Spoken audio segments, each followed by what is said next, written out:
Welcome.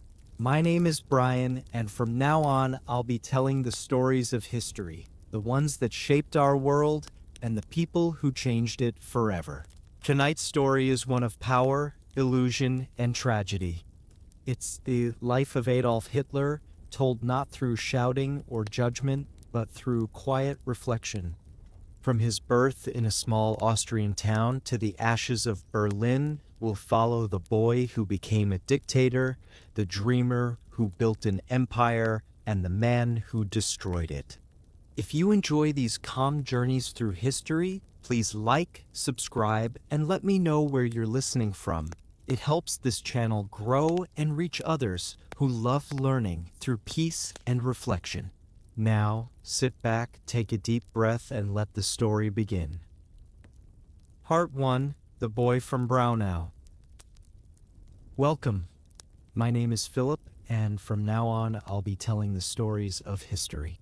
If you enjoy these journeys through the past, please like, subscribe, and tell me where you're listening from. It truly helps this channel grow and reach more curious minds around the world.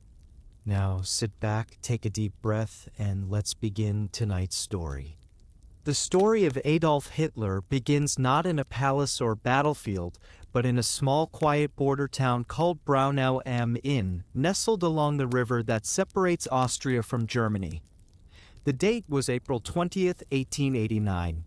Spring had come late that year, and the river ran high with meltwater from the Alps.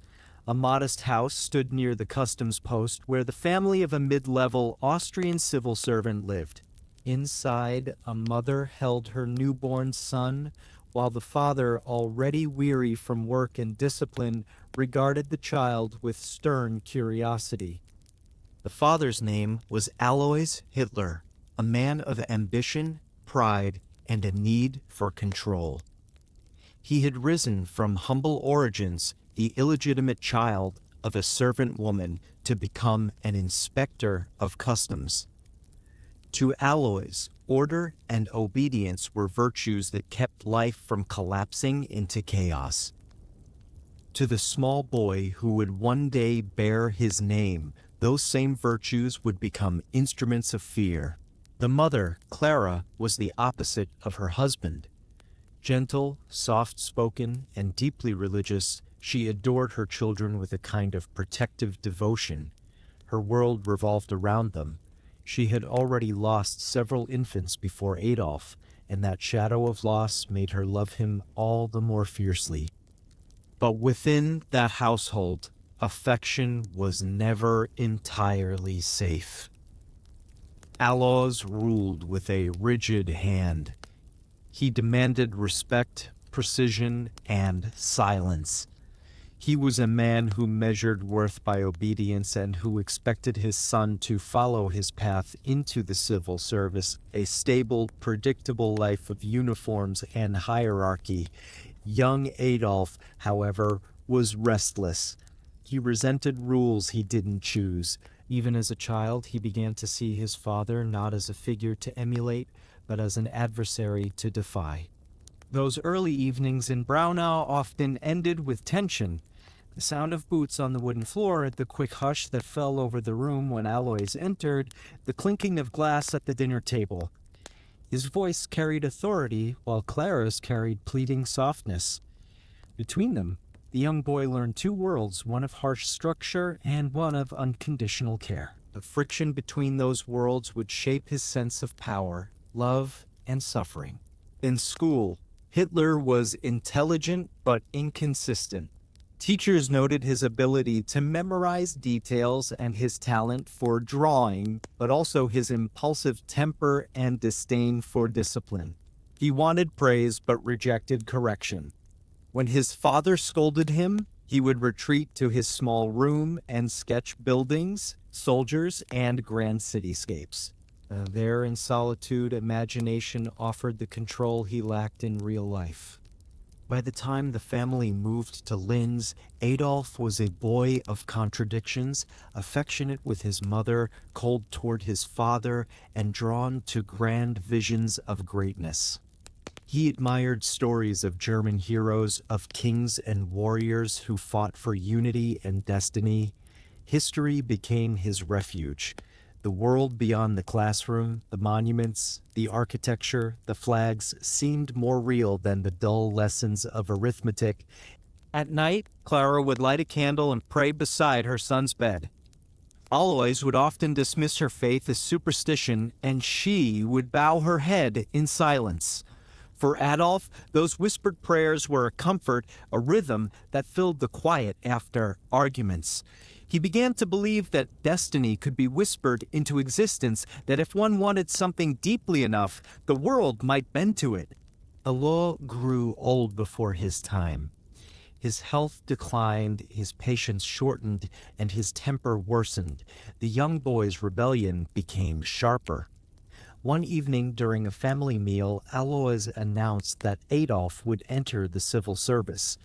The boy refused. Voices rose, chairs scraped, and Clara's pleas were drowned out by the echo of her husband's command.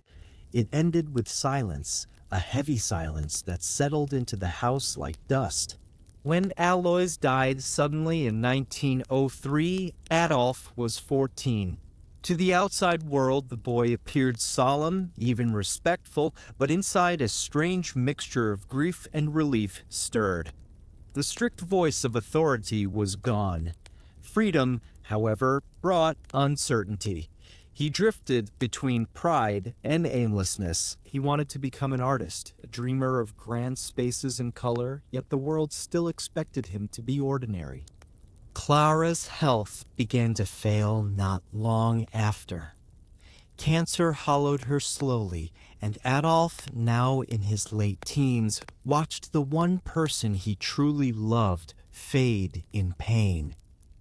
He tended to her as best he could, sitting quietly beside her bed, mixing medicine and calling for the doctor.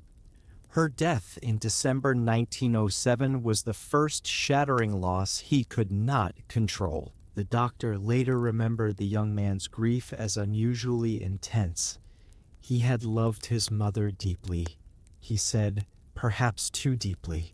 When she was buried, Adolf stood by the grave until the others had left. Snow fell softly on the wooden cross. He felt the world contract into a cold emptiness. The gentleness that had balanced his father's severity was gone. What remained was an unresolved conflict, a craving for affection entwined with anger at the indifference of life itself.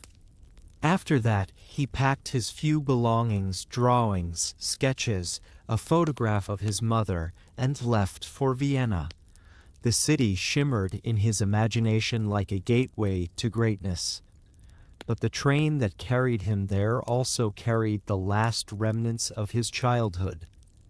Behind him lay Braunau, the river, and the fading scent of candle wax from his mother's room. Ahead lay rejection, hunger, and the first stirrings of resentment that would one day consume not only him, but millions of others. In those early years, before ideology took shape, before speeches and uniforms and banners, there was only a wounded boy searching for meaning, a boy who had lost faith in authority yet longed to be obeyed, a boy who dreamed of beauty and found instead indifference.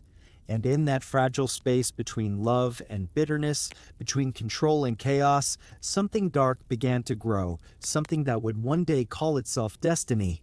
The river at Braunau still flows, quiet and indifferent. The house where he was born remains standing, its walls repainted, its rooms empty. But if you listen closely, history still murmurs within them, the faint echo of footsteps, the hush of a mother's voice, and the unspoken storm of a boy who never truly learned how to love without needing to command. And so ends the first chapter of our story. The next will take us to Vienna, a city of art, hunger, and failure, where the boy from Braunau will begin to become something else. Part 2, The Failed Artist. When Adolf Hitler stepped off the train in Vienna in the early years of the new century, the city shimmered before him like a dream.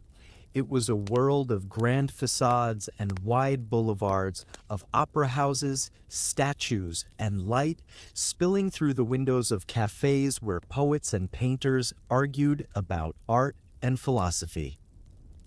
For a boy from the small border town of Braunau, it was a glimpse of everything beautiful and impossible. He carried little more than a few sketches, a portfolio of architectural drawings, and the photograph of his mother wrapped in a handkerchief. Her death had left a hollow place inside him, but it also freed him from restraint. No father to command him, no mother to worry. The world, he thought, was open at last. Vienna, the heart of the Austro-Hungarian Empire, would be his proving ground. He rented a cheap room and began to walk the city for hours, exploring every district and monument. He admired the Gothic arches of St. Stephen's Cathedral, the imperial grandeur of the Hofburg, and the symmetry of the Ringstrasse, with its museums and palaces. In these buildings he saw order, purpose, and permanence, qualities he felt his own life lacked. Admiration soon turned to ambition. He longed not only to see beauty, but to create it. He believed himself destined for greatness in art. He practiced sketching architectural details, copying facades, and studying perspective. Then came the day he submitted his drawings to the Academy of Fine Arts. He waited with impatience, certain that the examiners would see his potential. They did not. The rejection struck like a physical blow. The letter explained, politely but firmly, that his skill lay in architectural draftsmanship, not painting. He could try again, but his work lacked life and imagination. To a young man who believed the world had overlooked him for too long, such words cut deep. Still, he tried again the following year and failed once more. This time, the door closed for good. The dream shattered. His savings dwindled. He moved from one rented room to another, each smaller and colder than the last. Eventually, he found himself in men's hostels, sharing space with beggars, veterans, and the unemployed. Vienna, the city of music and light, became a city of hunger and humiliation.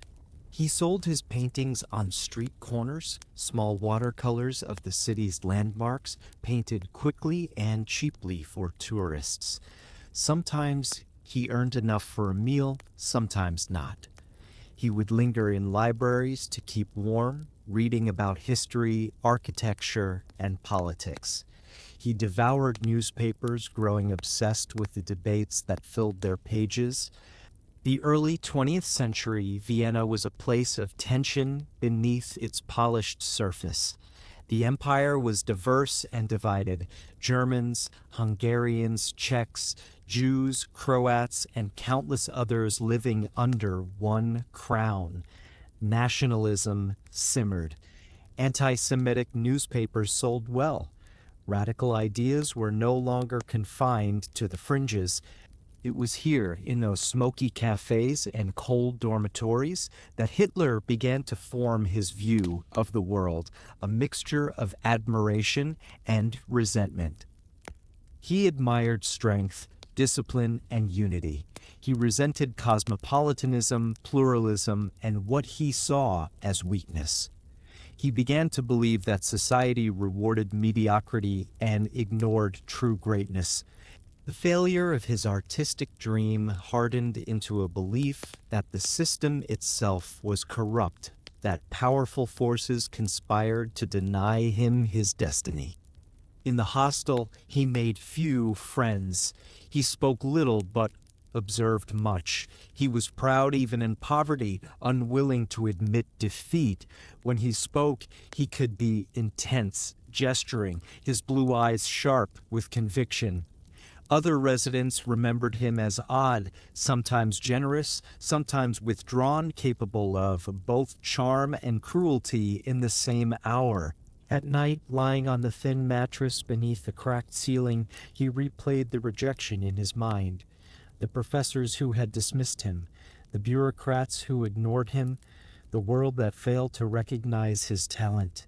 Each slight became fuel for a growing inner fire. His pride demanded an explanation, and he began to find it not in himself, but in others, in groups, in enemies, in imagined conspiracies that turned his private failure into something grander and more righteous.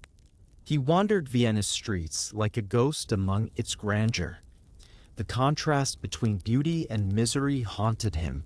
He envied those who belonged, the officials in uniforms, the prosperous shopkeepers, the students discussing art in warm cafes. They moved with purpose while he drifted. The city that had promised him everything now seemed to mock him. He spent hours in the galleries, studying old masters. He admired their discipline, their devotion to form and balance. Yet in his heart he began to see art not as expression, but as order, a vision to be imposed rather than shared. The artist he wished to be was slowly giving way to something else, a mind drawn not to beauty, but to structure, control, and destiny.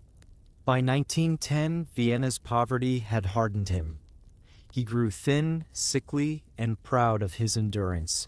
He read voraciously, from history to racial theory, from architecture to Wagnerian myth. Music became his refuge, the operas of Wagner in particular.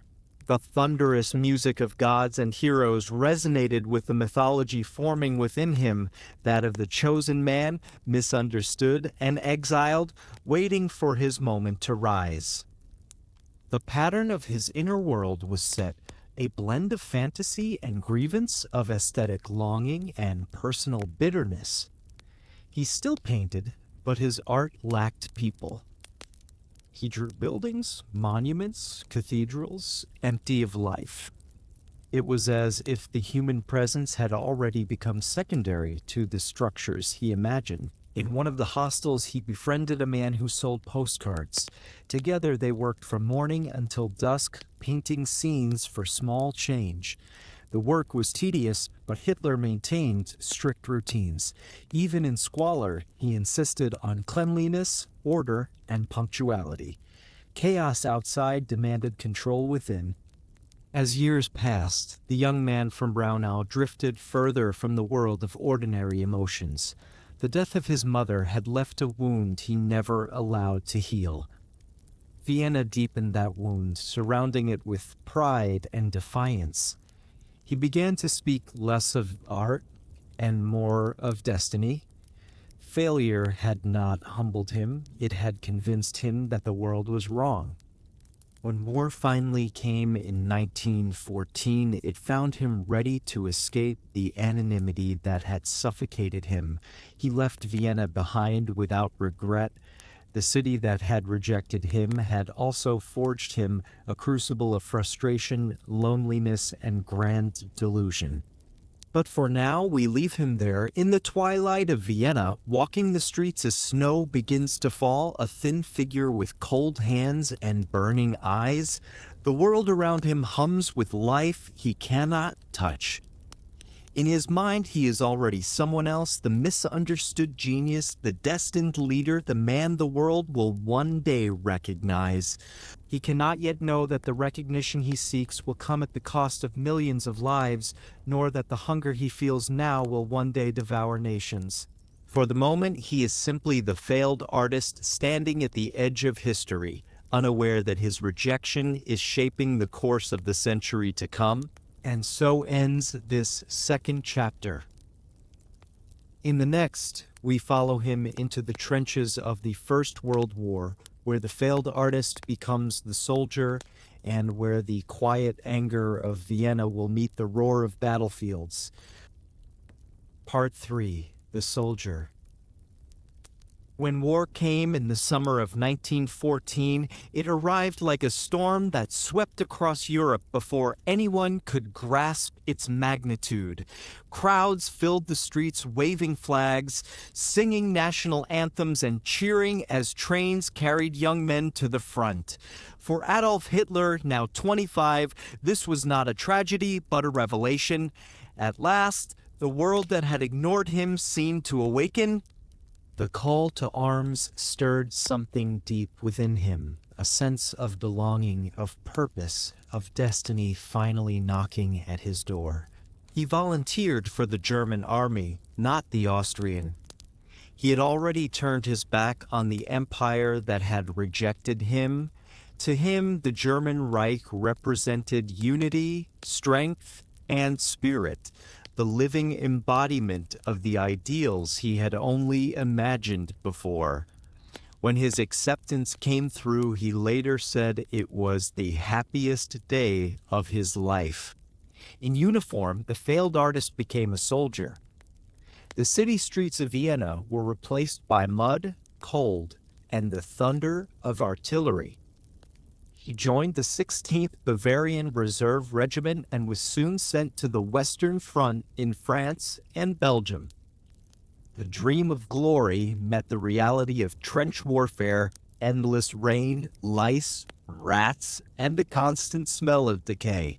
Yet for Hitler, the trenches were not despair, they were confirmation. Here, at last, was a world ruled by discipline and courage, not bureaucracy or social pretense. He served as a messenger, running through fire and gas to deliver orders between posts. It was dangerous work, but he seemed to thrive on it. His fellow soldiers described him as odd, solitary, fanatically devoted to duty, often seen sketching or reading in the dugout while others played cards or drank. He neither smoked nor sought women, preferring to talk about fate and sacrifice. They called him the soldier artist, a man out of place yet deeply loyal. He admired order, obedience, and the iron will of the military machine. The uniform gave him identity, the regiment gave him belonging. The mud, the suffering, the death, these did not horrify him the way they did others. Instead, they convinced him that greatness came from endurance, that pain purified the spirit. He began to see the war not merely as a conflict between nations, but as a kind of moral test, a cleansing fire for the German soul. In his letters home, he described the comradeship of the trenches with reverence. For the first time since childhood, he felt surrounded by men who shared his values, discipline, sacrifice, and loyalty. Within this brotherhood, he could imagine himself part of something eternal. He carried pictures of battlefields and medals in his mind long after each offensive ended. The Battle of the Somme, the Ypres salient, Passchendaele, he experienced them all. Shells screamed overhead, earth shook, and the air filled with the metallic taste of cordite and fear. Once, during an attack, he was buried under debris from an explosion and pulled out by comrades. Another time, he was wounded in the leg and sent to a hospital. Each time, he returned to the front with renewed determination. The war had become his religion. He received the Iron Cross for bravery, a small decoration, but to him it was proof that his devotion was righteous.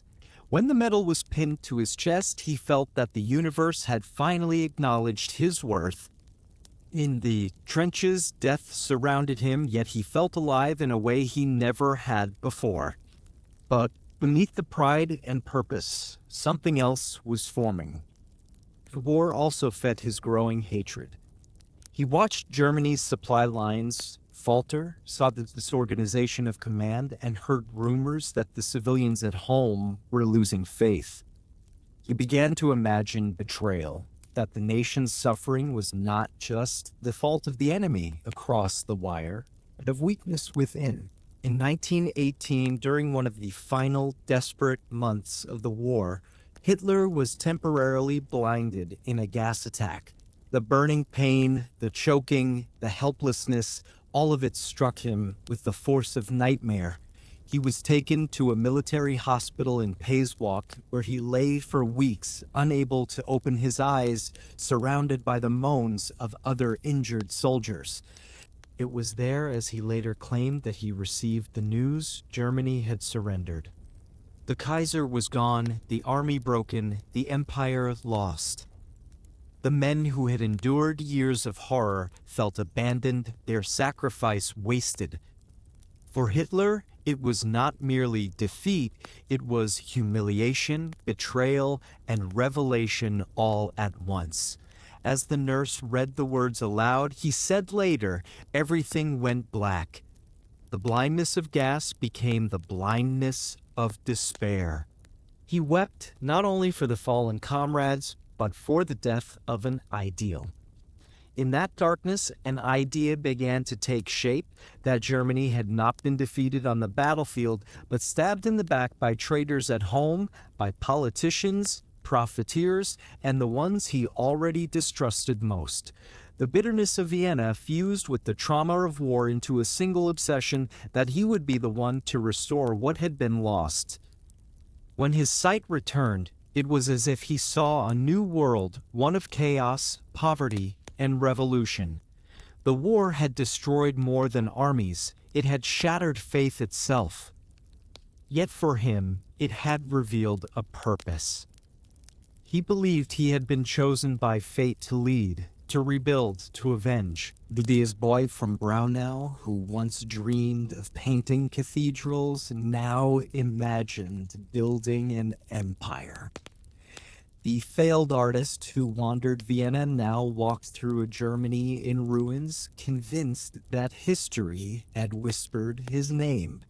From the trenches, he carried two things that would define the rest of his life: the discipline of the soldier and the resentment of the defeated. Together, they would form the core of the man he would become, a man who confused faith with obedience, love with loyalty, and revenge with destiny. In the next part of our story, we follow him into the shattered streets of post-war Germany, a place of hunger, protest, and political chaos. There, amid the ashes of defeat, he will discover the power of speech, and with it, the first shadow of his rise.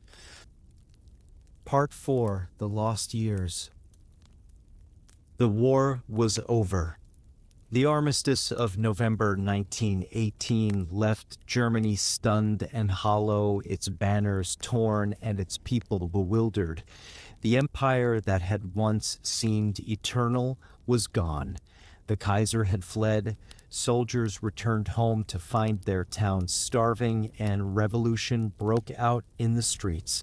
It was a time of hunger, confusion, and humiliation. Adolf Hitler, discharged from the hospital where he had recovered from the gas attack, stepped into this new world with a sense of loss so total that it felt like exile. The front had given him certainty, a purpose drawn in the smoke and mud. Peace offered nothing but noise, crowds, and chaos. He wandered through Munich, a city swollen with soldiers who no longer had armies and civilians who no longer had faith. Red flags of revolution fluttered from rooftops. Street speakers shouted about workers' councils and equality. The monarchy was dead, and no one seemed to know what would replace it. To many veterans, including Hitler, this new Germany was unrecognizable. The discipline and unity of the trenches had dissolved into protests and disorder. Factories stood still. Inflation devoured savings. People bartered food for coal, coal for bread. And through it all, the same thought grew in his mind, that the war had not been lost honorably, but stolen, that traitors and weak leaders had surrendered what the soldiers had fought to the end to preserve. For a time, he drifted. He slept in barracks with other demobilized men, uncertain what to do next. He had no profession, no family, and no money. The army, reluctant to discard thousands of restless veterans, kept him on the rolls for minor duties. He delivered messages, guarded warehouses, and attended political meetings on behalf of his regiment. It was at one of these meetings that he first began to speak. In 1919, he was sent to observe a small nationalist group calling itself the German Workers' Party. He entered the smoky beer hall expecting boredom, the usual angry men arguing about politics. But when he stood up to challenge a speaker who had insulted the German nation, the room fell silent. His voice, sharp and passionate, filled the space. He spoke with conviction, and something electric passed through the crowd. The next day, the party's founder approached him and asked him to join. At first, it was nothing, a handful of men meeting in the back rooms of taverns, their posters printed on cheap paper. But for Hitler, it was the first time since the war that he felt the pulse of belonging again. Here was a stage and a small but attentive audience. He threw himself into it completely. He wrote leaflets, attended every meeting, and began giving speeches. His voice carried anger that others shared but could not articulate. He spoke of betrayal, of national humiliation, of the need to restore pride. He told veterans that their suffering had meaning, that Germany could rise again if only the corrupt and the weak were swept aside. The words came easily. It was as if all the years of silence, the isolation, the rejections, the inner storms had found release. He learned how to control his rhythm, to build tension and emotion, to hold a crowd in his hands. Listeners said his eyes seemed to blaze, that his gestures were hypnotic. The failed artist had discovered a new medium, speech. In the turbulent years after the war, Munich was fertile ground for such rhetoric. Poverty and fear made people hungry for explanations, and Hitler offered simple ones. The guilty were always clear, the solutions always absolute. He spoke often in beer halls where the smell of smoke and sweat mingled with desperation. The audiences were soldiers, laborers, small businessmen, men who felt left behind by history. His words gave them identity again. He told them they were part of something pure and misunderstood, victims of a great injustice. He transformed personal misery into collective purpose. The small party began to grow. He soon became its most effective speaker and strategist. His passion was no longer for art, nor for the quiet solitude of creation, but for control. He had found his canvas in crowds, his paint in emotion, his structure in ideology. The post-war years were cruel to Germany. The Treaty of Versailles imposed crushing reparations. Land was taken, pride dismantled. The mark collapsed, savings turned to dust, and the middle class saw their lives reduced to nothing overnight. The pain was everywhere, and everywhere, the desire for someone to blame. Hitler's speeches offered that comfort. He mixed nationalism with myth, economics with vengeance. He told the people that Germany's defeat was not a failure of courage, but a conspiracy that the true Germany, strong and pure, had been betrayed by hidden enemies. These ideas were not new, but in his hands they felt alive, urgent, and irresistible. He also began to develop the trappings of identity, symbols, flags, slogans. The swastika, the straight-arm salute, the disciplined marches, all of these came later, but the seed was here. He understood instinctively that emotion moved people more than reason, that politics was theater as much as argument. The same eye that once studied architecture now studied the choreography of belief. By 1920, his name was becoming known in Munich's political circles. He was no longer a drifter, but a man with followers. He had discovered the power of performance, and through it, a kind of redemption.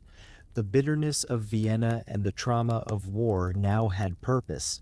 The lonely soldier had found a cause that promised meaning, glory, and revenge.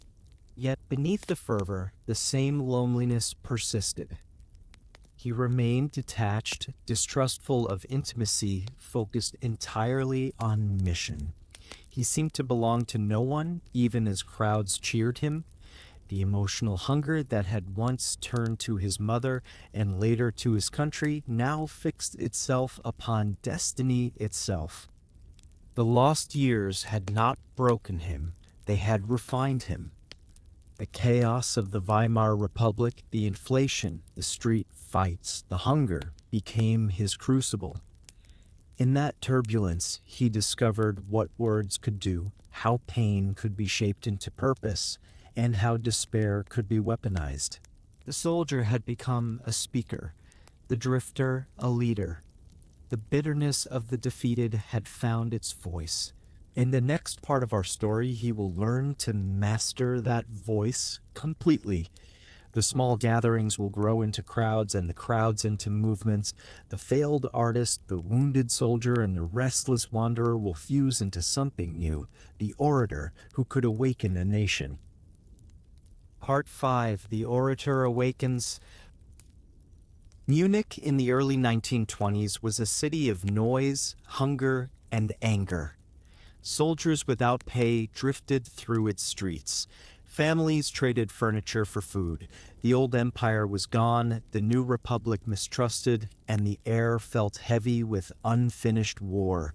Every night, beer halls filled with arguments about who had destroyed Germany and who would save it. It was in those smoke-choked rooms that Adolf Hitler discovered his second life. No longer the failed artist or forgotten soldier, he now stood before crowded halls as a man transformed. He had found his medium, not paint, not architecture, but the human voice. When he spoke, people listened.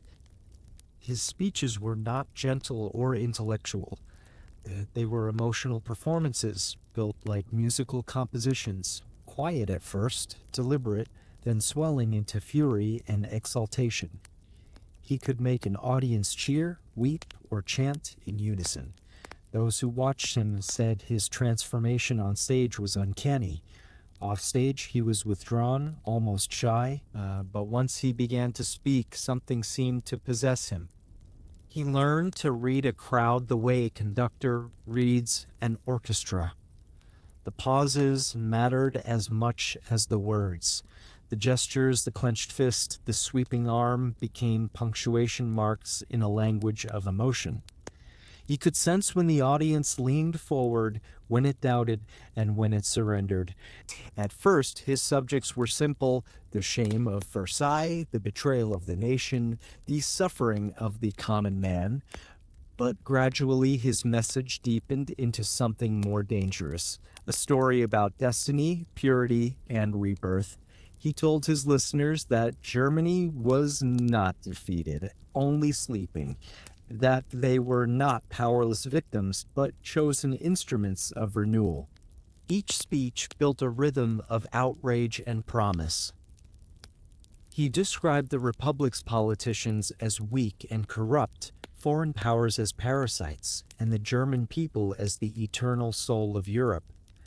He repeated these themes until they no longer sounded like opinion, but like revelation. The party he had joined, once a few dozen men in taverns, began to grow. It took on a new name, the National Socialist German Workers' Party, or Nazi Party. Its members adopted symbols, slogans, and discipline. They marched in step, carried red flags with a black swastika, and called each other comrades. They believed themselves part of a moral awakening. Hitler's rise within this movement was meteoric. He became the face of its passion, the embodiment of its fury. Crowds swelled from dozens to hundreds, from hundreds to thousands. People came not only to listen, but to feel. They came to lose themselves in the chorus of shared emotion, to trade their uncertainty for belonging. He began to understand the power of spectacle. The settings of his speeches were chosen carefully. Flags hung at perfect angles, banners rippled behind him, and torches threw shadows that made the halls feel sacred. The same eye that once studied cathedrals now built temples of propaganda.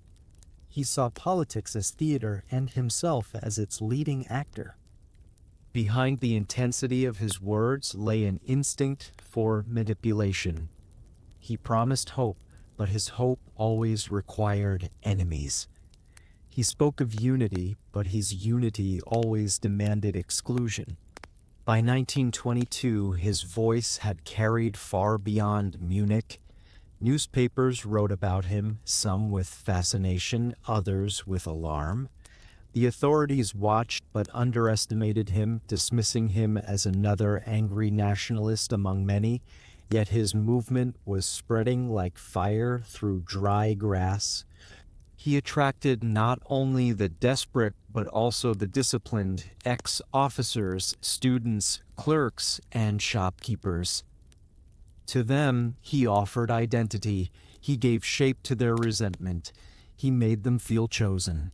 At the same time, he was cultivating another kind of power, loyalty.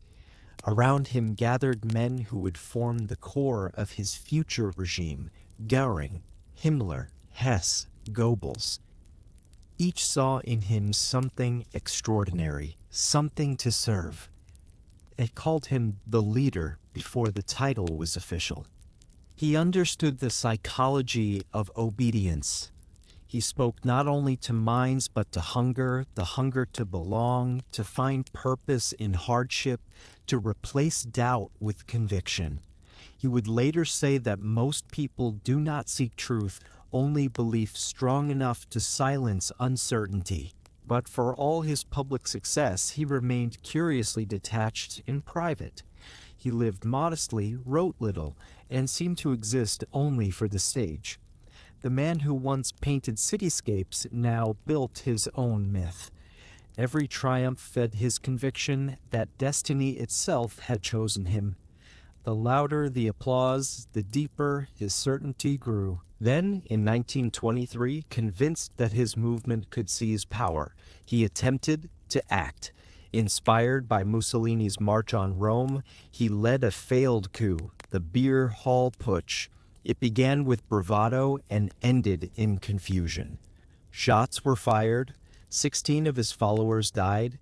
He was arrested and charged with treason. For most men, that would have been the end. For Hitler, it was transformation. The trial became his stage. He spoke not as a criminal, but as a patriot betrayed by cowards. The press covered every word. His defiance electrified supporters. Even those who despised him admitted his presence was magnetic. The court sentenced him to prison, but the sentence was light. A few years in the comfortable fortress of Landsberg, where he received visitors, mail, and attention. Behind bars, he finally had time to put his beliefs into words. There, dictating to his secretary Rudolf Hess, he began the book that would become Mein Kampf, a mixture of autobiography, ideology, and prophecy. Inside those pages, he wrote the framework for the future, a vision of race, nation, and destiny that would one day become policy. When he left prison less than a year later, he stepped into a changed world. Germany's economy was recovering slightly. His party was outlawed for a time, but the myth of the man who dared to defy the system had already taken root. He had learned a vital lesson that power was not seized by force, but built through illusion, through patient symbols and words that made the impossible feel inevitable. The orator had awakened fully. The stage was no longer a beer hall, but an entire nation waiting to believe. In the next part of our story, we will see how this belief hardened into something more, how charisma became ideology, and ideology began to imagine itself divine. Part 6: The Myth of Destiny. When Adolf Hitler left the fortress prison of Landsberg in 1924, winter still clung to the Bavarian hills. The cold air felt different to him now, cleaner, sharper, as though the world had been washed of weakness while he sat behind stone walls writing his vision. The failed coup had humbled him only outwardly. Inwardly, it had done the opposite. It had convinced him that destiny favored him, that every setback was part of a divine rehearsal for greatness. Germany, meanwhile, was trying to forget. The wounds of the war had not healed, but the chaos of revolution had faded. The economy was tentatively recovering under the Weimar Republic. The nation was tired of extremes. Yet beneath the surface, discontent still simmered. Millions felt displaced, humiliated, and unsure of what Germany meant anymore. It was in this weary soil that Hitler's myth began to take root. He returned to Munich to find his party banned, its funds confiscated, its leaders scattered. But his name had grown in his absence. He was no longer merely a firebrand agitator. He was a martyr in the eyes of many. His failed rebellion had given him something speeches alone could not, a legend. He began to cultivate that legend carefully. The man who had once shouted in beer halls now moved with deliberate restraint. He spoke of patience, legality, and destiny. He told his followers that the path to power would now come not through force, but through faith and organization. The movement, he said, must appear respectable while remaining ruthless inside. He also understood the power of symbols. In the early years, he had learned that a flag could bind emotion faster than a manifesto. Now he gave the party a sacred aura. The red banners, the swastika, the salute, all were designed to feel ancient and inevitable. The failed putschists were honored as martyrs. Their memory was woven into a story of resurrection. For him, politics was no longer a contest of parties. It was ritual. The rallies were lit like ceremonies, the marches choreographed with the precision of theater, the music, the torches, the speeches, all fused into something resembling worship. He stood not as a politician, but as a prophet. The man who once sought acceptance in the Academy of Fine Arts now demanded reverence from entire crowds. Privately, he began to believe that the lines between man and destiny were blurring. The prison years had given him time to read, to refine, and to dream without interference. His writings in Mein Kampf revealed the transformation. He saw history as a living organism, a struggle of races and wills guided by a few chosen individuals. In his own mind, he had become both instrument and author of fate. This self-belief did not manifest as arrogance alone. It was a kind of intoxication.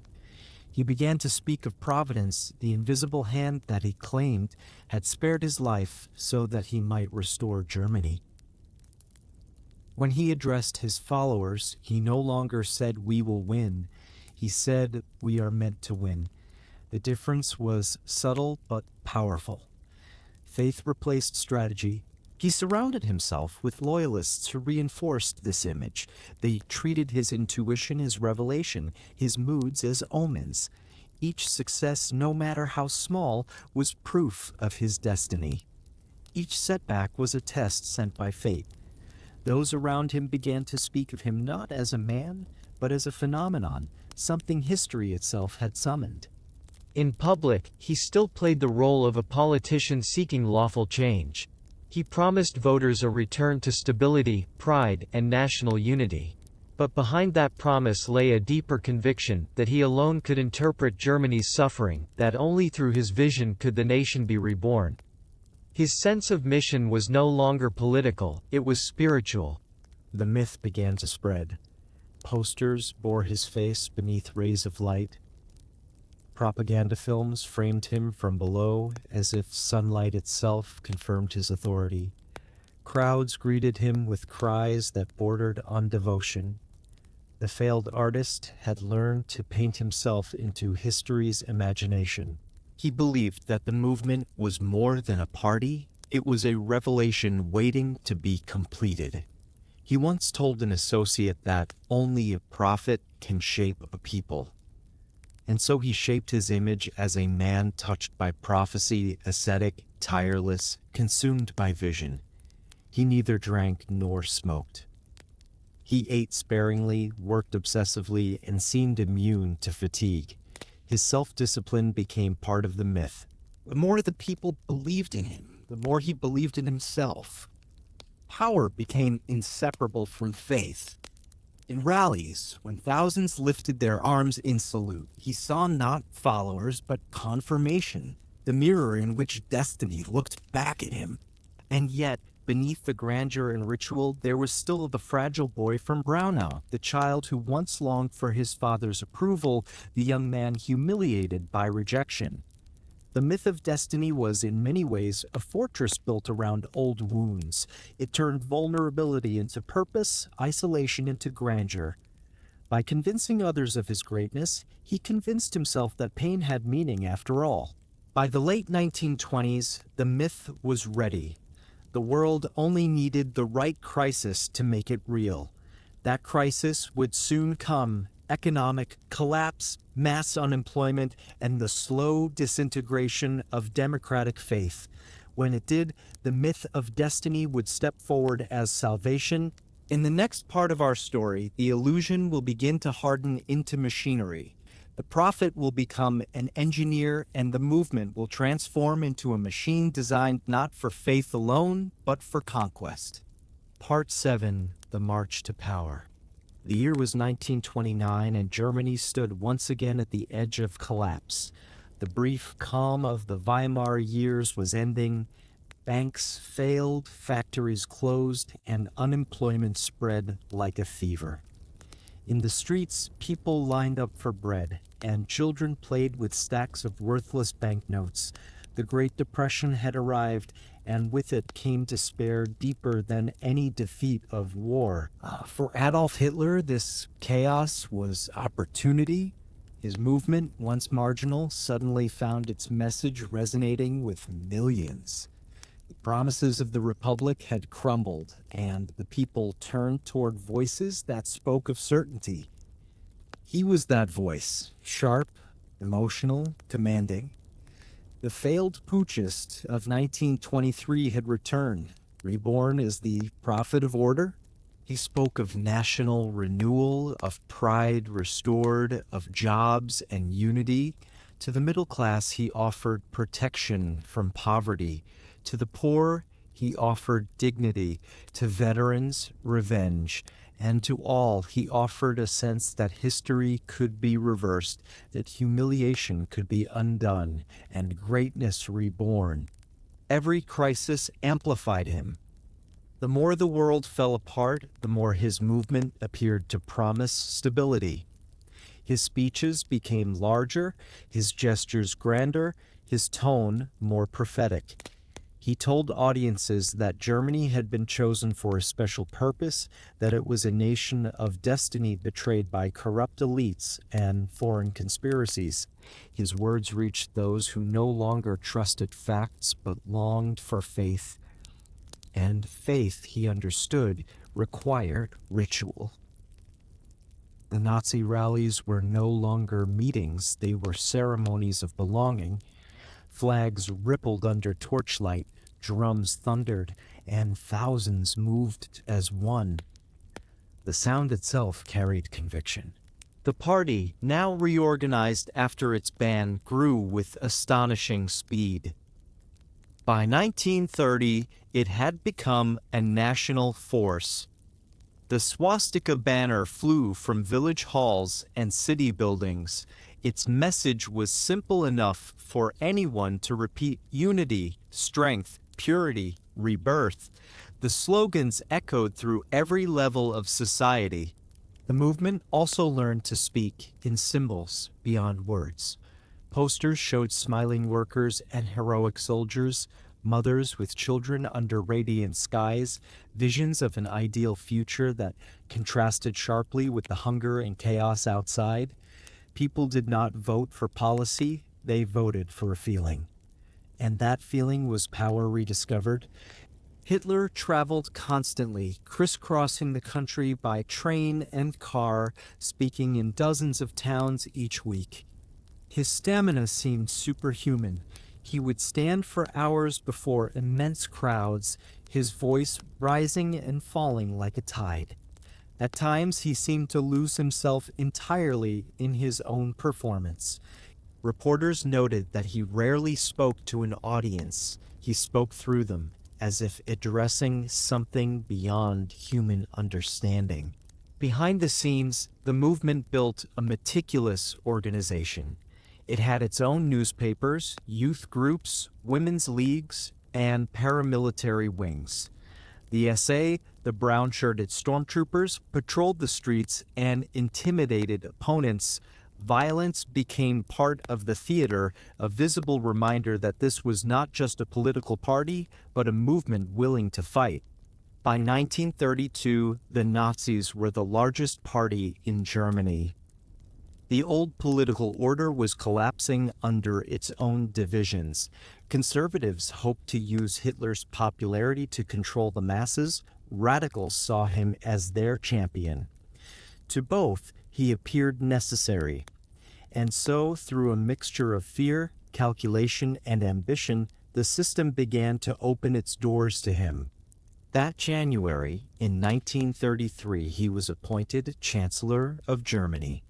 The boy from Braunau, once rejected by art schools and mocked by generals, now stood at the head of a nation of 60 million. Crowds filled the streets of Berlin to celebrate. Fireworks lit the sky, and flags covered buildings that only years earlier had banned his symbol. The world had turned upside down. For many Germans, it felt like salvation. They did not yet know that this salvation would demand their obedience, their conscience, and eventually their lives. Hitler himself believed the moment confirmed everything he had ever felt. The years of rejection, the trenches, the prison, the rallies, all had led to this. He told those close to him that providence had guided his hand, that his rise was proof of destiny fulfilled. The first weeks of power were a blur of transformation. Opponents were silenced, newspapers censored, and police powers expanded. Within months, the Reichstag fire gave him the pretext to crush what remained of opposition. The new chancellor became a dictator with legal blessing. He spoke again from balconies, now not as a rebel, but as the voice of the state itself. His tone was calm, paternal, reassuring. He promised harmony and renewal. But beneath that calm lay the machinery of control, prisons, surveillance, propaganda, and the silent fear that crept into daily life. The march to power was complete. But it was not a march of armies. It was the march of ideas, emotions, and myths carried by words, symbols, and despair. It was a march that began in the loneliness of a boy from Braunau and ended with the submission of an entire nation. As his rule solidified, the man who once called himself a servant of destiny began to believe he was destiny itself. The line between belief and delusion faded. He no longer saw power as a means to an end, but as the natural expression of his will. The orator had become the ruler, the prophet, the law. In the next part of our story, we will see how he used that power, how architecture, art, and propaganda were forged into weapons, and how the myth of destiny became a machine that reshaped a nation's soul. Part 8. Building the Machine. Berlin in 1933 was a city in transition, its streets still echoing with the chants of victory parades, its windows hung with red and black banners that flapped in the cold wind. The Reich had a new ruler, and he wasted no time turning celebration into structure. The chaos that had carried him to power would now be replaced with design. What had begun as movement was about to become a machine. Adolf Hitler understood that power was not secure until it looked eternal. His eye, once fixed on paintings and cathedrals, turned now to monuments and ministries. He ordered new government buildings of colossal stone, avenues wide enough for armies, and plazas meant to hold hundreds of thousands. Every line of architecture was to express strength, unity, and permanence. He wanted cities that felt inevitable, where even the streets seemed to salute. He found his architect in Albert Speer, a young man whose precision matched the Führer's imagination. Together, they sketched plans for a future capital, Germania, a city meant to outshine Rome itself. It would have vast domes, triumphal arches, and marble halls stretching into the horizon. The designs were never fully built, but the idea mattered more than the stone. The idea said, "This is not a government, but a destiny carved in granite." The new regime also built its spiritual architecture through propaganda. Joseph Goebbels, master of manipulation, became the minister of enlightenment and propaganda. Under his direction, every poster, every film, every broadcast carried the same rhythm: faith, obedience, renewal. Newspapers spoke with one voice. Radio sermons glorified labor and sacrifice. Even the music of the street was tuned to the heartbeat of the new order. For ordinary Germans, life began to feel choreographed. Schoolchildren marched in rows and learned to salute before they could spell their names. The Hitler Youth replaced childhood with discipline. Boys learned to drill and sing patriotic songs. Girls were taught duty, loyalty, and motherhood as sacred tasks. The family itself became an instrument of ideology. Symbols multiplied. The swastika flew from rooftops, embroidered on curtains, painted on shop signs. Public squares were renamed, calendars rewritten, holidays remade. Every gesture of daily life, from greeting to uniform, carried political meaning. The line between public and private blurred until loyalty became a reflex. The transformation was swift and, for many, seductive. After years of unemployment and chaos, Germany appeared reborn. Streets were cleaned, industries revived, and pride returned. To many citizens, the discipline of the new state felt like order after storm. The radio voice that had once shouted in beer halls now spoke calmly of unity, family, and national purpose. It was easy to believe that something miraculous had happened, that Germany had been cured of its despair.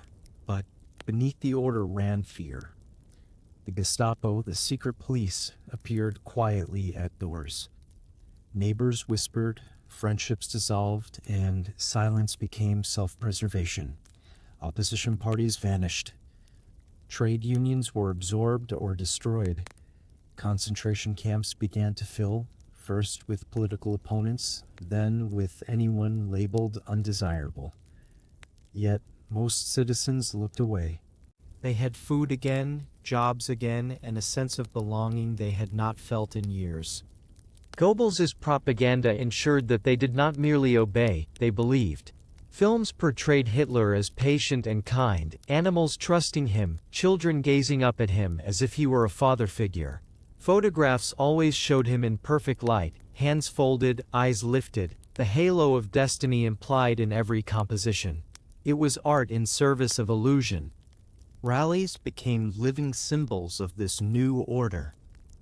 The annual gatherings in Nuremberg were choreographed with military precision, columns of flags, synchronized torches, the hum of drums rolling like thunder across vast fields. At night, searchlights formed cathedrals of light that reached into the sky. Reporters called them the architecture of belief. The spectacle worked. Each participant felt part of something larger than life, swept along by rhythm and flame. Hitler's genius was not invention, but amplification. He took the longing for unity and turned it into submission. He took the desire for pride and transformed it into obedience. Every promise came wrapped in beauty, the clean lines of buildings, the harmony of parades, the music that stirred emotion but silenced thought. He also revived the economy through vast public works, highways, factories, and rearmament. Unemployment dropped, and workers wore uniforms instead of rags. The propaganda called it the miracle of labor, though it was built on debt, coercion, and preparation for war, but few questioned it. To a nation that had starved for meaning, the appearance of strength was enough. Behind closed doors, power grew personal. Ministers deferred to him not out of fear alone, but out of awe. He spoke in monologues that lasted hours, his voice rising and falling like a sermon. He believed himself guided by an invisible hand, providence, destiny, or history itself. The men around him no longer offered advice, they offered faith. Germany had become a stage, its people both actors and audience. The machinery of propaganda ensured that applause never stopped. Dissent became not only dangerous but unthinkable. In homes, people hung portraits of the Führer above their radios, believing that he listened when they spoke. The myth had become daily reality. And yet, behind the grandeur and control, the seeds of destruction were already planted. The machine he built was not designed to stop. It demanded movement, expansion, conquest. A system founded on destiny could not rest while the world remained unconquered. In the next part of our story, we will see how ideology hardens into policy, how the dream of national rebirth turns inward, dividing humanity into chosen and condemned, and how belief begins its transformation into annihilation. Part 9, The Master Race. By the mid-1930s, the rhythm of the new right had settled into something resembling permanence. Streets gleamed, factories roared, and banners rippled like arteries carrying faith through the nation's body. To most of the world, Germany appeared to have resurrected itself from despair. Yet beneath that surface of unity and pride, another transformation was underway, one far more sinister. The language of destiny that had lifted the nation now began to define who belonged to it. Hitler's vision, long nurtured in his mind, turned into the doctrine of racial hierarchy, an ideology that divided humanity into pure and impure, worthy and unworthy. It was presented not as prejudice, but as science, destiny, and renewal. The word he used most often was purity. In his speeches, purity meant strength. It meant health, discipline, and harmony. But purity, to the machinery he had built, could not exist without exclusion. Every vision of a perfect world requires someone to be erased. The idea of the master race was not born in isolation. Across Europe and America, theories of eugenics and social Darwinism were already being discussed. Hitler merely gave them purpose, a moral weapon forged from pseudoscience and myth. He told the people that their nation was more than a country. It was a living organism that must cleanse itself to survive. He turned biology into destiny and destiny into law. It began quietly, with words. Textbooks changed. Teachers instructed children to measure skulls and chart racial types. Posters and films glorified blonde hair and blue eyes, framing them as the natural image of strength. Health officials lectured about degeneration and the duty to protect the German bloodline. The message was everywhere, disguised as education. Then came the laws. In 1935, the Nuremberg laws stripped Jewish citizens of their rights, forbidding them from marrying Aryans, excluding them from professions, and defining identity not by belief but by ancestry. A person's worth was now determined by blood records stretching back generations. Neighbors who had lived side by side became strangers overnight. Shop signs changed, names vanished, and silence began to spread through Jewish communities like frost. Those laws did not merely regulate behavior, they reshaped morality. Ordinary people began to think in categories. They learned to see through the state's eyes. Each act of discrimination felt legal, and what is legal often begins to feel natural. The boundaries of compassion shrank until cruelty itself became invisible. Within the government, the machinery of exclusion expanded. The SS and Gestapo compiled lists, conducted investigations, and created archives of ancestry. Hospitals sterilized thousands under the law for the prevention of hereditarily diseased offspring. Children with disabilities disappeared from clinics, their deaths recorded as mercy. Words softened the horror. Cleansing, renewal, hygiene. Each term masked violence with bureaucratic calm.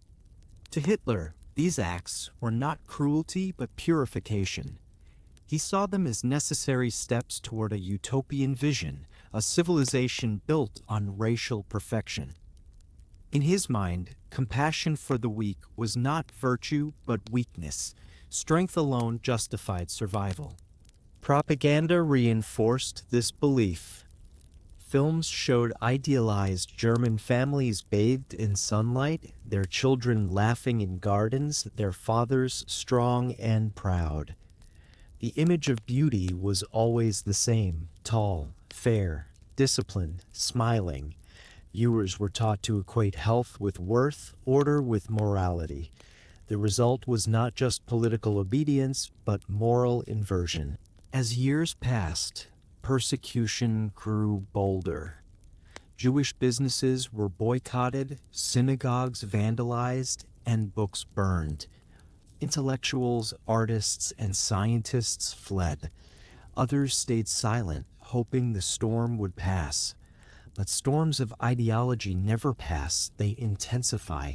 In 1938, that storm broke openly with Kristallnacht, the night of broken glass. Across Germany, mobs destroyed thousands of Jewish shops and homes. Synagogues burned while police stood by. Windows shattered across entire streets, glittering like ice under firelight. By morning, the illusion of civilization had cracked. What had begun with laws and words now revealed its true face: violence sanctified by belief. In his private moments, Hitler spoke of fate as if it were an ally whispering to him. He believed the struggle of races was the engine of history and that he had been chosen to direct it. Each act of brutality confirmed that belief. He did not see victims, only obstacles to a vision of perfection. Those around him reinforced the delusion. Ministers quoted his words as scripture, scientists redefined biology to match his ideology, and bureaucrats filed reports with clinical detachment. Murder became process, evil became paperwork. Meanwhile, the machine kept growing.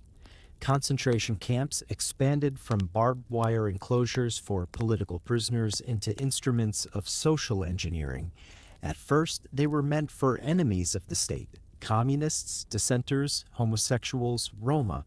But gradually they became laboratories for dehumanization. Within their fences, ideology shed its final mask. Outside the camps, life went on. People married, worked, and attended rallies. Radios played songs of national pride. The illusion of harmony remained as long as one did not look behind the curtain. The majority chose not to. Fear and comfort often coexist easily when the cost of awareness is too high. In the heart of this new Germany, the myth of destiny had hardened into doctrine. What had begun as words of unity now divided the human race into superior and inferior, chosen and condemned. It was no longer politics, it was faith enforced by law. The transformation was complete. The dream of purity, born from one man's wounded pride and obsession with order, had become a system capable of remaking reality itself. But ideology, once set in motion, demands proof. The belief in superiority would soon seek validation through conquest. The next step in the story would move beyond borders to war, expansion, and the illusion of invincibility. In the next part of our story, we follow the march of armies, the lightning victories, and the height of power that made a generation believe the dream was real before it began to collapse under its own delusion. Part 10: The Conqueror. By the summer of 1939, Europe trembled again. 2 decades after the end of the Great War, the same continent that had sworn never again found itself sliding toward conflict. The signs were everywhere. Speeches grew louder, borders tighter, armies restless. And at the center of it all stood Adolf Hitler, a man who now believed that destiny itself had chosen him to redraw the map of civilization. The machinery he had built in Germany was ready. The economy had been turned into an engine of armament. Youth had been molded into obedience. Propaganda had taught the people to see expansion as duty, conquest as salvation. The stage was set for the myth of destiny to become a campaign of domination. It began with Austria, his birthplace. In 1938, German troops crossed the border without firing a shot. Crowds cheered as if welcoming home a long-lost brother. Banners unfurled, and Hitler drove through Vienna to the roar of adoration. The Anschluss, as it was called, was the perfect union of illusion and consent. He saw in it divine confirmation. Even his homeland had accepted his rule. Next came Czechoslovakia, dismantled piece by piece under the guise of protecting ethnic Germans. Foreign powers hesitated, believing appeasement might preserve peace. Each concession fed his confidence. He believed the world lacked will, that only Germany possessed the strength to act. Then, on September 1st, 1939, his armies invaded Poland. The sky filled with planes, the ground with tanks and dust. Within weeks, the country was carved apart. Britain and France declared war, but by then, the machinery was unstoppable. Europe had entered the Second Great War of the century. At first, everything went his way. German forces swept across Europe with terrifying precision. Blitzkrieg, the Lightning War, combined tanks, aircraft, and speed in a way no one had seen before. Nations fell in days that once would have required months. Poland collapsed in 3 weeks. Norway, Denmark, Belgium, the Netherlands, all subdued in rapid succession. In June 1940, France, the proud heart of Europe, surrendered. German soldiers marched beneath the Arc de Triomphe, and Hitler visited Paris in triumph.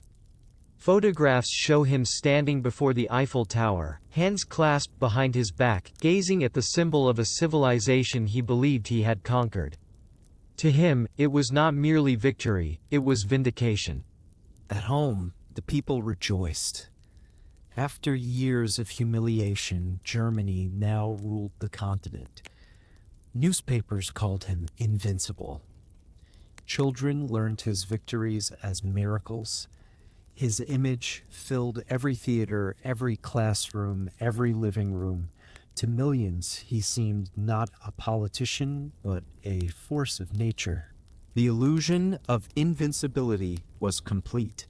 Even his generals, those who once doubted his strategies, began to treat his intuition as prophecy. Behind the front lines, however, another kind of war was unfolding. The territories conquered in the East became laboratories for ideology, places where the dream of racial purity turned to extermination. Jewish communities were driven from their homes, ghettos sealed, and mass deportations began. The SS, following the Führer's unspoken vision, turned conquest into cleansing. What was called order was, in truth, annihilation. But few in Germany saw this clearly. Propaganda hid the reality beneath parades and statistics. To the public, the war was glorious, clean, and efficient. Victories rolled in like a tide, each one washing away memory of the last. Even the military's brutality was framed as necessity, the cost of destiny fulfilled. By 1941, Hitler's empire stretched from the Atlantic to the Balkans. Yet it was not enough. His obsession turned eastward toward the Soviet Union, a land he saw as both threat and prize. In June, he launched Operation Barbarossa, the largest invasion in human history. 3 million soldiers advanced across the plains, their columns stretching for miles. He believed the war would end in weeks. For a time, it seemed he was right again. Cities fell, armies collapsed, and the German flag rose over vast territories. But as autumn turned to winter, the speed faltered. The distances grew endless, the cold unbearable, and the Soviet resistance fierce. The myth of invincibility began to crack in the frost. Yet in Berlin, the propaganda never paused. Films still showed endless victories. Posters still glowed with triumph. People believed what they were told because they wanted to believe. The idea of the invincible Führer was more comforting than the truth. Inside Hitler's headquarters, reality began to shrink. He trusted fewer voices, dismissed warnings, and surrounded himself with those who echoed his certainty. The man who once thrived on emotion now lived on isolation and obsession. Every map, every arrow drawn across it seemed to him a divine script, a play in which he alone could read the ending. But history does not bow forever to delusion. The same fire that drove his rise would soon consume his empire. The machines of war, built in haste and pride, would overreach. The illusion of destiny would meet the immovable facts of geography, winter, and human endurance.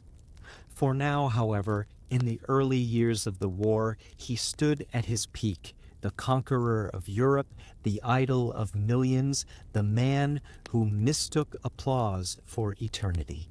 In the next part of our story, we step behind that facade into the growing shadows of the dictator alone, where paranoia, dependency, and decay begin to unravel the myth from within. Part 11, The Dictator Alone. By the time the war reached its midpoint, the man who had once mesmerized crowds with thunderous certainty was withdrawing from the world he had conquered. Adolf Hitler's empire stretched across most of Europe, but inside his fortified headquarters, deep in the forests of East Prussia, his world had become a bunker of silence, ritual, and control. The Wolf's Lair, as it was called, was a maze of concrete, camouflage, and paranoia. Heavy doors sealed each corridor, and guards moved like ghosts. Outside, pine trees whispered in the wind. Inside, time seemed to stop. Hitler lived there in a strict routine that never changed. He rose late in the morning, drank tea, met with generals, and lunched precisely at 2. Meals were vegetarian, conversations controlled, and no one dared disagree with him. The walls themselves seemed to echo only his voice. He no longer trusted sleep. Nights were spent pacing, dictating monologues to secretaries or staring at maps spread across long tables. Each line drawn in red or blue represented thousands of lives. He treated those lines not as strategy but as prophecy. When a city fell, he felt vindicated. When an army broke, he blamed betrayal. The world outside his command room was fading. replaced by an inner landscape of obsession and illusion. Those who met him in these years described a man transformed. The vibrant orator of the 1930s was now pale and trembling, his hands shaking, his body stiff from constant strain. He was rarely seen outdoors and increasingly dependent on stimulants. His personal physician, Theodor Morel, supplied him with injections, vitamins, hormones, and amphetamines, a daily chemical armor against fatigue and despair. Each dose sharpened his energy but deepened his detachment. Visitors noticed the strange rhythm of his moods. One moment, he would speak calmly about art, architecture, or the future of Berlin. The next, he would explode into fury over imagined conspiracies. He spoke of generals as traitors, allies as weaklings, and fate as both his burden and his justification. Every decision became personal. He no longer commanded, he dictated. The circle around him grew smaller. Goering, once his flamboyant second in command, had fallen from grace. Goebbels, the propagandist, remained loyal but fearful. Himmler, master of the SS, spoke to him in tones of reverence tinged with calculation. All of them sensed that the Führer's inner world was becoming unreachable. His authority was absolute, yet his contact with reality was fading. Inside the wolf's lair, news arrived slowly and was filtered through layers of optimism. Reports from the Eastern Front grew darker by the day. Tens of thousands lost in the snow, supply lines collapsing, morale disintegrating. Yet to bring bad news was dangerous. Generals learned to soften their words, to report temporary setbacks instead of defeat. The illusion of control had to remain intact for him and for those who feared him. He retreated into the mythology that had always sustained him. He spoke of providence, insisting that destiny had chosen him to complete the mission begun centuries earlier, to secure the eternal triumph of the German people. He saw each battle not as geography, but as morality, a test of will against weakness, purity against decay. The enemy was no longer an army, but the embodiment of chaos. In this belief, his isolation became self-righteous. The private Hitler, once talkative about art and animals, became almost robotic. He lectured endlessly, repeating the same stories, the same grievances. Meals stretched for hours while others sat in silence, nodding dutifully as he recited his own legend, his struggles, his betrayals, his destiny.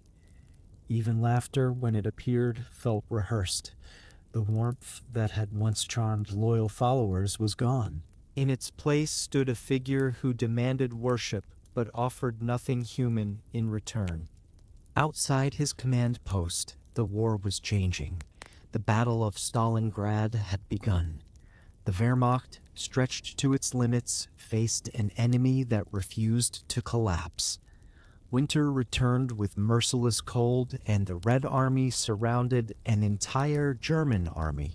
Hitler refused to allow retreat.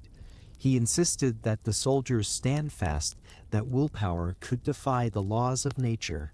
It could not. When Stalingrad fell in early 1943, more than 90,000 German soldiers were captured, and the illusion of invincibility shattered. Hitler did not cry or rage, not at first. He sat in silence, staring at the map, tapping the table with his trembling hand. Later, he would tell his staff that the defeat had been caused by cowardice, not by strategy. He would rather destroy entire divisions than admit error. His world narrowed further. He no longer traveled freely or appeared often in public. Security fears multiplied. Bomb shelters, tunnels, and bunkers became extensions of his body, concrete shells that mirrored the walls closing in around his mind. His health worsened, his eyesight dimmed, but his belief in destiny only grew stronger. To outsiders, Germany still appeared powerful. The rallies continued, though smaller. Speeches were broadcast on radio, full of confidence and defiance. The propaganda machine painted defeat as temporary, retreat as tactical, but inside the walls of power, those closest to him could sense the unraveling. The contradiction of his life was now complete. He had sought total control over the world, but lost control over himself. He had demanded worship from millions, yet could no longer command the loyalty of his own nerves. The empire he had built on precision was sustained by delusion. Still, he clung to the myth. He told his staff that history would vindicate him, that future generations would understand his greatness. He compared himself to Napoleon, to Frederick the Great, men who had also faced defeat but left immortal legacies. To the very end, he saw himself as chosen, misunderstood, and unbroken. In the next part of our story, we will see how that delusion deepened, how the tide of war turned completely, how paranoia and rage replaced strategy, and how the man who once dreamed of immortality began to face the slow disintegration of his world. Part 12: The Turning Tide. By 1943, the tide of war had begun to turn, though many in Germany could not yet admit it. The maps inside the Führer's headquarters still glittered with flags and arrows, but the front lines were bleeding away. The Eastern Front was collapsing under the weight of numbers, and the Western Allies were beginning to strike back. The illusion of destiny was meeting the reality of exhaustion. In Berlin, propaganda continued to promise victory. Films showed smiling soldiers, newsreels displayed grand parades, and Goebbels' speeches thundered with defiance. Yet behind the curtains of that spectacle, the machinery was breaking down. Trains carried not triumph, but bodies. The factories worked without rest, fueled by forced labor from across occupied Europe. Cities were scarred by air raids. The war that had once seemed clean and swift now devoured everything: resources, faith, and humanity itself. Inside his command rooms, Adolf Hitler began to live entirely in the world of maps and fantasies. The defeat at Stalingrad had wounded his pride in a way no bullet could. He would never recover from it. To him, the loss was not military, but moral, proof that others had failed him. From then on, he trusted almost no one. He dismissed generals who disagreed with him, replacing them with men who nodded silently at his orders. He spent hours drawing arrows across maps, shifting entire armies with the stroke of a pencil, as if movement on paper could alter reality. He ignored reports that contradicted his vision, claiming that faith, not logistics, would win the war. In truth, faith was all he had left. His physical condition worsened. The tremors in his hands became constant, his gait stiff and unsteady. He avoided mirrors and daylight. The doctor's injections, a daily mix of stimulants, sedatives, and opiates, kept him awake and alive, but hollow. Between brief bursts of manic energy came deep fatigue and paranoia. He spoke of fate as if it were a living thing, testing him, taunting him, daring him to endure. Meanwhile, Germany itself was beginning to suffocate under the war it had unleashed. Food shortages grew severe. Air raid sirens became part of daily life. Entire neighborhoods were reduced to ash. In the east, the killing machine accelerated, seeking to fulfill its twisted promise even as the front collapsed. Trains bound for extermination camps rolled past trains carrying wounded soldiers. Destruction had become routine. Still, Hitler believed he could reverse it. He called for total war, urging the people to sacrifice everything. Goebbels turned those words into a rallying cry. Do you want total war? He shouted to a roaring crowd in Berlin. The people screamed yes, though few truly understood what that meant. It meant every factory, every school, every life devoted to a cause already lost. The Allies were closing in from every direction. In Italy, Mussolini's regime collapsed. In the West, bombers darkened the skies. In the East, the Red Army advanced relentlessly, reclaiming cities one by one. Each defeat was explained away as temporary, every loss repackaged as courage.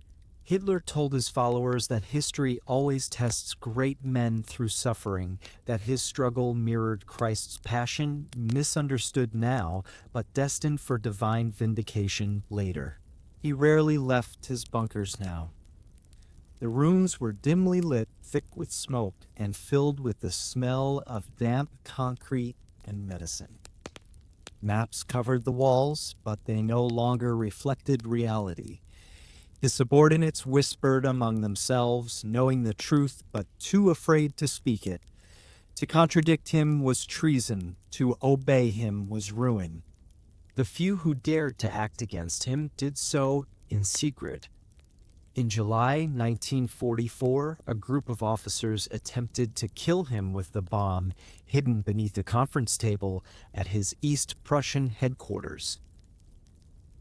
The explosion killed several men but left Hitler alive, bruised, shaken, and more convinced than ever that Providence protected him. The failed July plot only deepened his paranoia. He ordered brutal reprisals, thousands arrested, hundreds executed, including men who had once served him faithfully. From that point forward, his rule became a reign of fear. He trusted no one, confided in no one, and raged against invisible enemies. The armies outside Germany's borders were no longer his greatest threat. The danger now lived inside his imagination. He blamed Jews, communists, generals, weather, even the German people themselves for their supposed lack of faith. By late 1944, his empire was disintegrating. Allied forces had landed in France, the Soviets were at the gates of Warsaw, and Berlin endured nightly bombings that turned its skyline into embers. Still, he refused surrender. To surrender was to deny destiny, and that he could not do. He preferred to believe that Germany must either triumph or perish with him. Those who visited him during these final months described a man both diminished and unyielding. His clothes hung loosely on him, his posture stooped. Yet his voice, when he spoke of victory, still carried the force of conviction. The delusion had outlived the reality. He no longer fought for conquest, but for the preservation of his own myth. He imagined that the German people were an extension of his will. If they failed him, he said, they deserved to fall. He ordered scorched earth policies, the destruction of bridges, factories, and crops to leave nothing for the enemy. It was not strategy, but vengeance. The same will that had once built the machine was now turning it inward, consuming itself.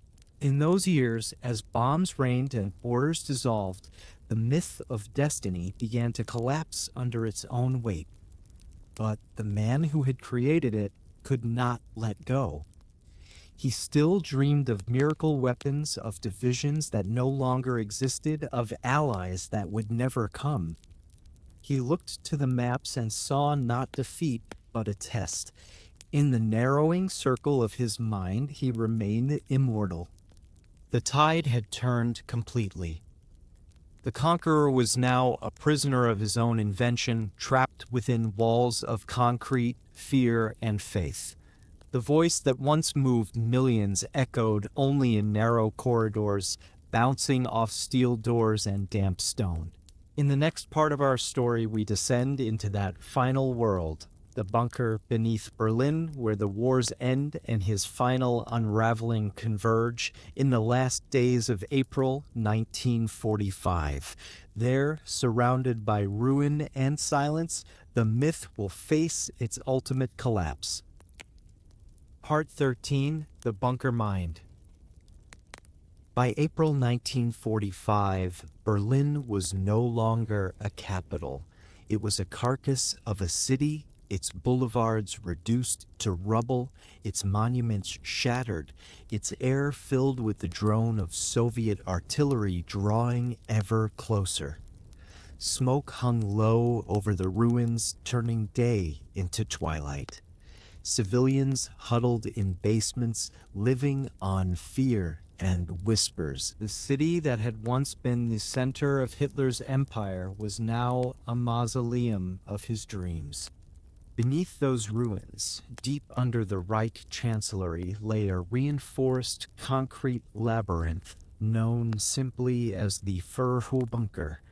It was here that Adolf Hitler spent his final months, sealed off from the collapsing world above. The rooms were narrow and dim, lit by weak bulbs that flickered as the generators strained. The air smelled of damp walls, gasoline, and disinfectant. Hitler's existence within those walls became a strange blend of routine and decay. Each day followed the same rhythm: late mornings, brief military conferences, and long evenings filled with monologues, medication, and silence. He no longer saw sunlight. Maps still covered the walls, but their colored pins marked armies that no longer existed. The reports from his generals were fragments of disaster. Entire divisions had vanished, cities surrendered daily. Yet he continued to issue commands to ghosts. Visitors described a man who had aged decades within months. His hair was gray and thin, his face sunken, his left hand trembled uncontrollably. He shuffled as he walked, dragging one foot slightly behind the other. Yet his voice, when he spoke of destiny, still carried a strange force. He refused to accept the scale of defeat. Reality had become negotiable. He spent hours hunched over maps, rearranging units that were already annihilated. His aides would quietly replace the pins each morning so as not to confront him with the truth. He demanded reports that no one could deliver. He would rage at imagined betrayals, accusing his generals of cowardice and his people of ingratitude. In his mind, defeat was no longer the enemy's doing, it was Germany's failure to deserve him. Meals in the bunker were silent affairs. Hitler's longtime companion, Eva Braun, was there, cheerful on the surface, detached from the world collapsing around her. She danced sometimes to gramophone records in the adjoining room, a surreal act of defiance against despair. She called him Adi, as she always had, and tried to protect fragments of normalcy: coffee, flowers, laughter. But even she could not penetrate the gloom that had settled over him. Others came and went: Goebbels, Bormann, Trottel-Junge, and the remaining staff who still obeyed out of habit or fear. They whispered in corridors, listening to the distant thunder of artillery. Each day the sound came closer. The earth itself seemed to tremble with inevitability. Outside, the Soviets closed the noose around Berlin. The Red Army advanced street by street, house by house. The city's defenses, manned by boys and old men, were collapsing. Yet in the bunker, the world was frozen in denial. Hitler spoke of phantom divisions that would rescue the city, of alliances that would turn the tide. He talked of armies from the west joining him against the east, impossible dreams that only deepened his isolation. When word reached him that Himmler, one of his most loyal lieutenants, had attempted secret negotiations with the Allies, he erupted in fury. He called it the worst betrayal of his life. In his rage, he tore the air with shouts, his voice echoing through the bunker's narrow halls. But the rage soon burned out into something quieter, not grief, not even anger, but a hollow exhaustion. Each passing day, the bunker became more like a tomb. Bombs fell above, shaking dust from the ceiling. The lights flickered. The staff moved softly, speaking in whispers as though already in mourning. The atmosphere was heavy, claustrophobic, and strangely ritualistic. Hitler's world had shrunk to a few rooms, a few faces, and a few obsessions. He dictated his last will and political testament on April 29th. The words, though grand, read like an echo of old speeches, proclamations of loyalty, curses against traitors, denials of guilt. He still insisted that Germany's collapse was not his failure, but the failure of his people. He cast himself as the eternal victim, the misunderstood visionary undone by weakness around him. Even in defeat, he sought vindication rather than truth. That night, he married Eva Braun in a short ceremony inside the bunker. The witnesses signed their names in silence. Champagne was poured, but no one drank much. The newlyweds sat together briefly, speaking quietly. She wore a dark dress and smiled faintly, as if accepting her role in the tragedy without illusion.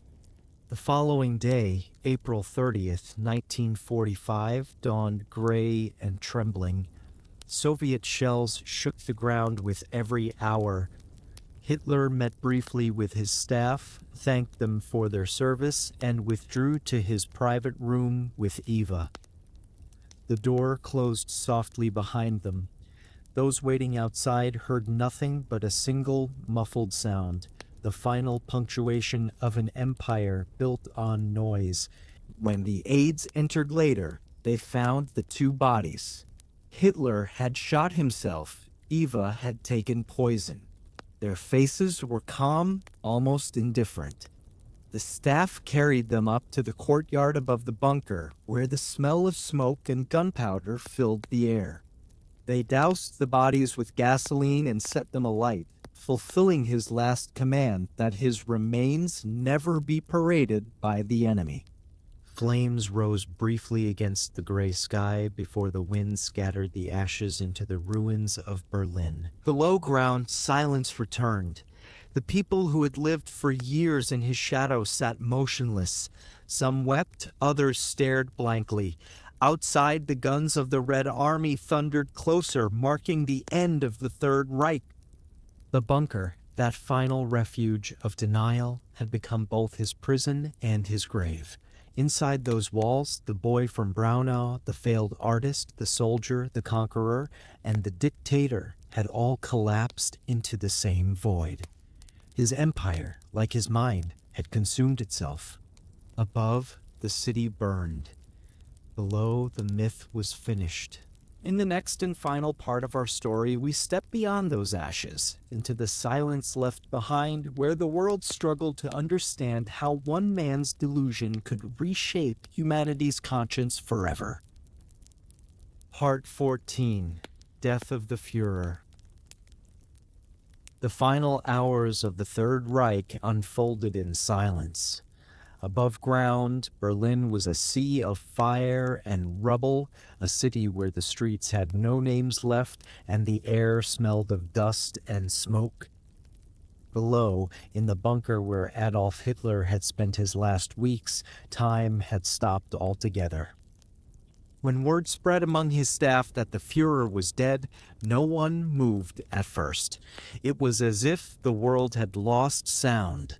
The man who has demanded constant motion, speeches, orders, marches, had left behind only stillness. Outside, the guns of the Red Army thundered without pause, indifferent to the collapse of a myth. Those who remained in the bunker, secretaries, officers, servants, reacted in ways that revealed their own disorientation. Some wept softly. Others sat in stunned silence. A few spoke in whispers as though he might still hear them. For years they had lived by his moods, his glances, his approval. Now, with his death, they were suddenly free, but freedom felt meaningless amid the ruins. The bodies of Hitler and Eva Braun were gone, reduced to ash in the courtyard above. Flames had devoured their features, leaving nothing recognizable. The people who had worshipped him were left with no relics, no corpse, no certainty. His physical absence was fitting. His power had always been made of illusion, sustained by words, symbols, and fear. Once silence took its place, there was nothing left to hold on to.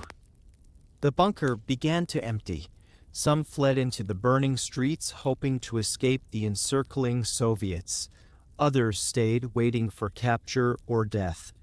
Above them, the Reich Chancellery was unrecognizable, its marble halls shattered, its flags burned to ash.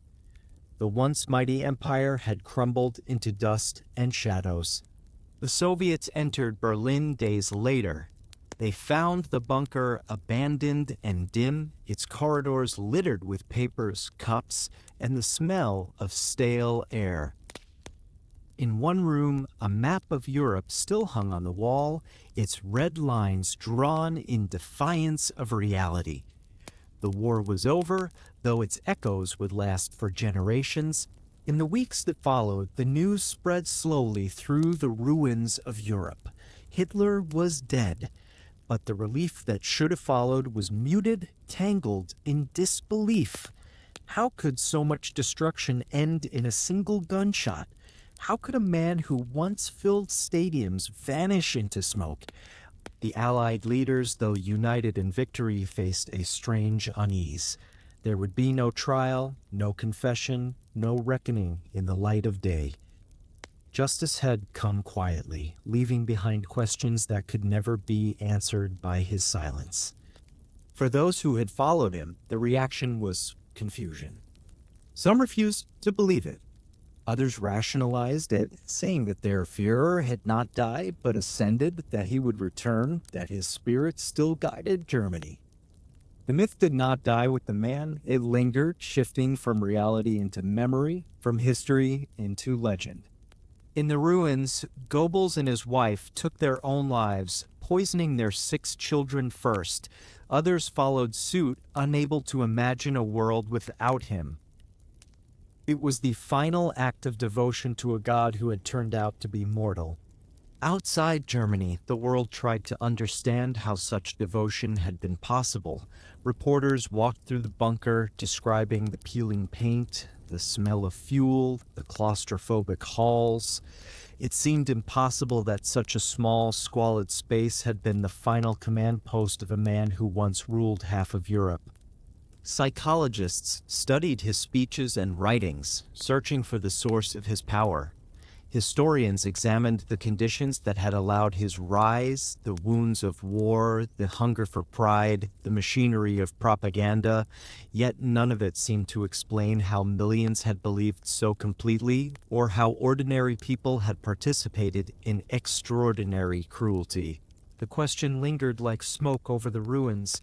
How could one man's delusion become a nation's destiny?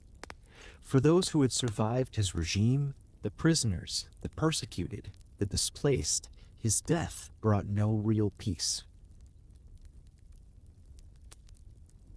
Liberation came with the knowledge of what had been done in the name of his vision. The camps revealed the full measure of his ideology: piles of shoes, mounds of hair, the silence of buildings built for death. The myth of greatness had concealed the most systematic annihilation in human history. And yet, in the ashes of that horror, a new resolve began to grow. Europe swore never again to follow a voice that promised perfection at the cost of conscience. The victors rebuilt the world with the memory of what happens when belief replaces humanity. In the end, Hitler's death was both an ending and a mirror. It showed what happens when the pursuit of destiny consumes compassion, when a man mistakes his will for divine purpose. His life had begun with a father's harshness, a mother's devotion, and a young man's hunger for recognition. It ended in a concrete bunker, surrounded by fear and failure, leaving behind only destruction. History would remember him not as the savior he imagined, but as the warning he became. The illusion of greatness had collapsed into silence, the same silence that followed him from Braunau's quiet riverbanks to the ruins of Berlin. The war ended days later.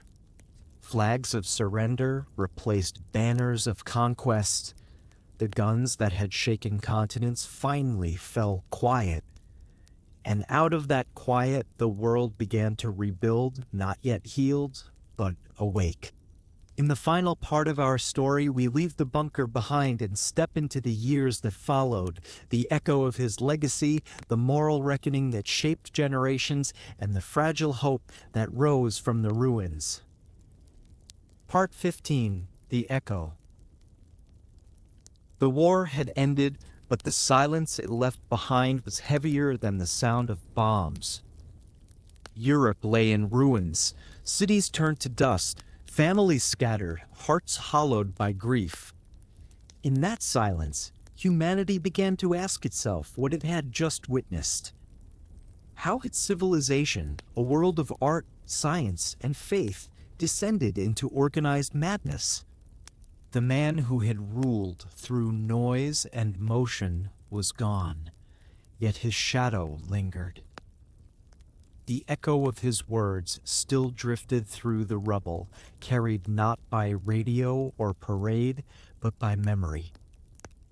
It was in the minds of survivors, in the nightmares of soldiers, in the uneasy questions of children born amid ruins. All over Germany, people emerged from basements and shelters to face what remained of their world. Streets that once carried triumphal parades were now graveyards of stone and ash. The empire that was promised to last 1,000 years had not survived 12. For many, the collapse brought not only loss, but shame, a shame that could not be spoken aloud. In the months that followed, the Allied occupation began to uncover the full truth. Photographs from the camps shocked the conscience of the world. Rows of skeletal bodies, mountains of shoes, ashes piled beside ovens, proof of crimes so vast that words failed. For those who had believed in the new Germany, these images were unbearable mirrors. The myth of purity had become the most profound stain in history. The trials at Nuremberg sought justice, but also understanding. In the courtroom, men who had once spoken in certainty now stood mute, their uniforms replaced by plain suits and hollow faces. They claimed obedience, duty, ignorance. But the evidence, documents, orders, signatures spoke with clarity. The machinery of murder had been systematic, efficient, and justified in the language of patriotism. For the first time, the world gave a name to what had been done, crimes against humanity. The phrase itself felt new, born out of necessity. And yet, even as the trials concluded and the scaffolds were built, the question remained, how had so many followed? How had ordinary men and women surrendered their conscience to the will of one? Psychologists studied obedience, sociologists studied fear, and philosophers wrestled with the fragility of morality in times of despair. The answers came slowly, but they all led back to a simple, painful truth that evil rarely begins as hatred. It begins as belief. For post-war Germany, the reckoning was long and uneven. Cities rebuilt themselves, but memories rebuilt more slowly. In classrooms, teachers spoke carefully, rebuilding a moral language from fragments. Generations grew up surrounded by silence, the silence of parents who could not explain, of neighbors who preferred not to remember. Only decades later would the nation begin to speak openly of guilt and responsibility, to teach its children what had happened and why silence must never again protect lies. Elsewhere in the world, the echo of Hitler's rise served as both warning and mirror. Nations confronted their own prejudices, their own capacity for propaganda, fear, and submission. The vocabulary of tyranny, purity, strength, destiny would never sound the same again. Humanity had seen where such words could lead. But the echo was not only darkness.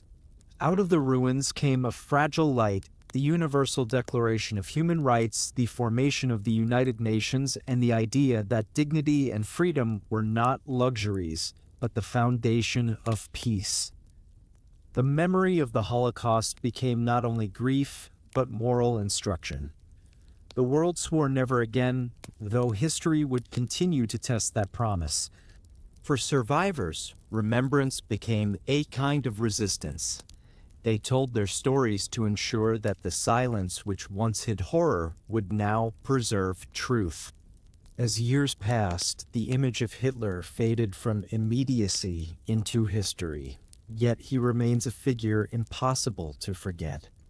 Scholars still dissect his psychology, the wounded child seeking control, the failed artist remaking the world in the image of his resentment, the leader who mistook applause for eternity. Each generation rediscovers him, not to admire, but to understand, and through understanding to recognize how easily ordinary lives can be drawn into extraordinary evil. His story, stripped of grandeur, is not that of a genius or monster born unique. It is the story of how fear seeks certainty, how pride seeks scapegoats, and how belief can drown reason when guided by a voice promising meaning. It is a warning written in fire and blood that the greatest dangers in history are not born in darkness, but in light twisted to serve power. Today, the house in Braunau, I'm in where he was born, still stands. Its windows are empty, its walls plain. There are no banners, no symbols, no music, only quiet. A small plaque outside carries a simple inscription: for peace, freedom, and democracy. Never again fascism. Millions of dead remind us. The river still flows beside it, as it did in 1889 when a mother held her newborn son. The water moves onward, indifferent to history, carrying reflections of sky and stone. It has seen empires rise and crumble, promises ignite and burn out, and it keeps flowing, the sound of time continuing. Perhaps that is where his story ends, not in fire or fury, but in reflection. The boy from Braunau, who once dreamed of greatness, left behind only ruins. But from those ruins, humanity learned to guard the fragile boundaries of conscience. History remembers him not to glorify, but to understand, to remind us that vigilance, empathy, and truth are the only antidotes to the illusions he embodied. His echo remains, faint but instructive, like a warning carried on wind, that the most dangerous myths are those we fail to question, and that no destiny, no nation, and no leader should ever stand above the simple worth of a human life. And so the story ends not with the man, but with what humanity chose to remember after him, that even in the deepest silence left by tyranny, there must always be voices that speak.